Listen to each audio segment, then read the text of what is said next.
जम्मू कश्मीर भाजपा अध्यक्ष और नौशेरा विधानसभा से उम्मीदवार रविंद्र रैना ने जम्मू कश्मीर विधानसभा चुनाव की मतगणना से पहले हवन किया। जम्मू कश्मीर चुनाव 2024 के लिए मतगणना सुबह 8 बजे से शुरू हो चुकी है। इस बीच नतीजे सामने आने से पहले और मतगणना शुरू होने से पहले अपनी जीत की उम्मीद लगाते हुए भाजपा अध्यक्ष और नौशेरा विधानसभा से उम्मीदवार रविंद्र रैना ने पूजा अर्चना की। इसी कड़ी में रविंद्र रैना ने कहा, हमें उम्मीद है कि हम पूर्ण बहुमत से चुनाव जीतेंगे। जम्मू कश्मीर में विधानसभा के चुनावों की मतगणना शुरू हो चुकी है। मुझे विश्वास है कि जम्मू कश्मीर की जनता ने दिल खोलकर भारतीय जनता पार्टी और भारतीय जनता पार्टी के सहयोगी मित्र दल और बीजेपी द्वारा समर्थित इंडिपेंडेंट उम्मीदवारों का यकीनन भारतीय जनता पार्टी के सहयोगियों की शानदार जीत होगी। जनता का समर्थन हमें जरूर प्राप्त होगा और जम्मू कश्मीर की अगली सरकार भारतीय जनता पार्टी और हमारे मित्र सहयोगी दलों के साथ यहाँ मिलकर बनेगी। लेकिन एग्जिट पोल में तो सर एनसी कांग्रेस का बढ़त। चलिए, चंद घंटों का खेल बचा है।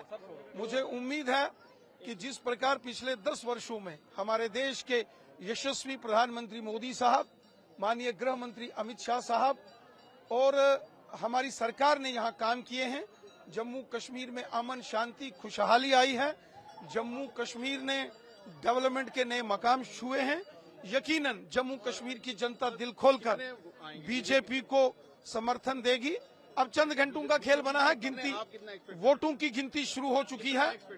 मुझे उम्मीद है कि भारतीय जनता पार्टी 30 से 35 सीटें जीतकर सबसे बड़ा राजनीतिक दल बनकर उभरेगी और भारतीय जनता पार्टी समर्थित जो इंडिपेंडेंट कैंडिडेट्स हैं और मित्र सहयोगी दल हैं, उनके साथ मिलकर बीजेपी की सरकार बनेगी। नॉमिनेटेड जो है उस पे अपोजिशन का कहना है कि ये गलत हो रहा है, बीजेपी के उसमें नॉमिनेशन वाले लोग आ रहे हैं और वो सुप्रीम कोर्ट जाएंगे। जो 5 नॉमिनेटेड एमएलएस का प्रावधान जम्मू कश्मीर विधानसभा में है, वो देश के संसद में पास किया गए कानून के मुताबिक रीऑर्गेनाइजेशन एक्ट में शामिल है।